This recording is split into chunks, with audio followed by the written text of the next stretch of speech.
반갑습니다. 김영민입니다. 총선 승리를 위한 100일기도 92번째 이야기는 이겁니다. 민주당이란 감옥에서 석방될 시간. 단도직입적으로 말씀드리겠습니다. 지금의 민주당은 사회적 약자들을 진영 안에 가두는 감옥 같은 존재죠. 범국민적인 관심이 필요한 것들을 진영 안에 가둬요. 지멋대로 격리시키고 자신들의 정치적 무기로 써먹는 거죠. 그 목적을 향해 가는 과정엔 개인의 자유도 인권도 없는 것 같습니다. 그들의 정치 선동을 위해서라면 필요하다면 기꺼이 정치적 재물로 바치죠. 가끔은 인간이기를 포기했나 싶은 생각도 듭니다. 미선희 여순이 사건 기억나십니까? 그 사건으로 반미 열풍이 제대로 불었을 때 유가족이 직접 나섰어요. 제발 우리 아이들 사진 걸고 정치색 짙은 반미 집회 그만해주세요.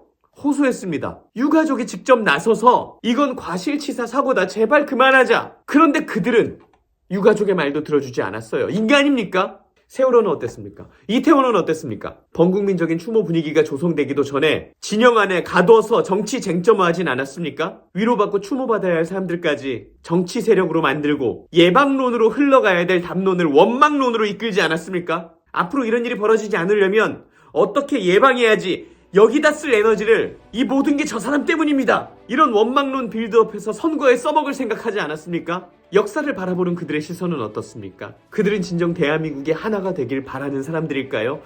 화합지향적이었습니까? 저는 진심으로 범국민적인 화합을 지향합니다. 건국도 산업화도 민주화도 우리의 역사고 모든 국민의 역사고 자산이라면 모든 국민의 자산이죠. 그런데 그들은 건국은 부정하고 산업화는 비하하고 그가 아니어도 이렇게 됐을 거야 폄하하고 민주화는 특정 진영의 자산인 것처럼 주인 행세를 하죠. 어떤 건 악마화하고 어떤 건 성역화하면서 구조적으로 하나가 될 수 없는 반쪽짜리 대한민국을 이끌어가고 있어요. 그리고 우리가 문화계 노동계의 주요 사건 주요 인사들로부터 뭔가를 배우려 해도 그들은 주요 사건 주요 인사마저도 진영 안으로 가둬서 주인 행세를 합니다.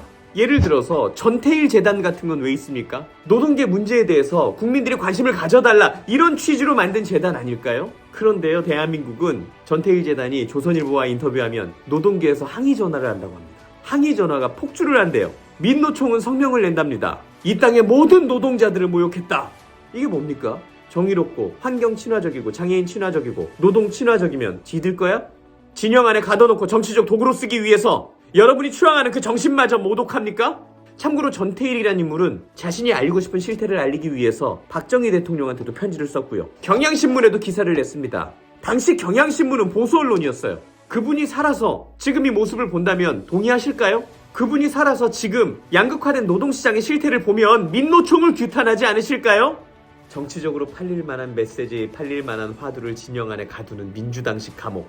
그 감옥에서 벗어나야 세상을 제대로 볼 수 있습니다. 조선일보는 악이고 한겨레는 선이에요? 민주당은 애국이고 국힘은 친일입니까? 제 눈앞에서 그 근거가 뭔지 명확하게 설명해 주실 분 계십니까? 진영 감옥에 갇혀서 세상 제대로 보지도 못하고 온갖 범죄자들 끌어모아서 들이밀고 찍어 이러면 찍어주고, 그런 삶 결코 존경스럽지 않습니다. 세상 많이 달라졌고요. 여러분 이미 석방되셨습니다. 문이 열려있는데 나오지 않는 거예요. 나오시면 됩니다. 파 한 단 값이 올랐다고 화나지 이러면 화가 나죠. 근데 참 신기하게 5억짜리 아파트 10억 만든 사람한테는 화가 안 나죠. 왜 그렇게 되셨습니까? 이제라도 나오십시오. 환영합니다. 4월 10일 기점으로 저랑 같이 갑시다. 그리고 혹시라도 정치 성향이 바뀌게 되시면 화환 화분 꽃배달 업체도 꼭 바꿔주십시오. 185-0410 내시플라워.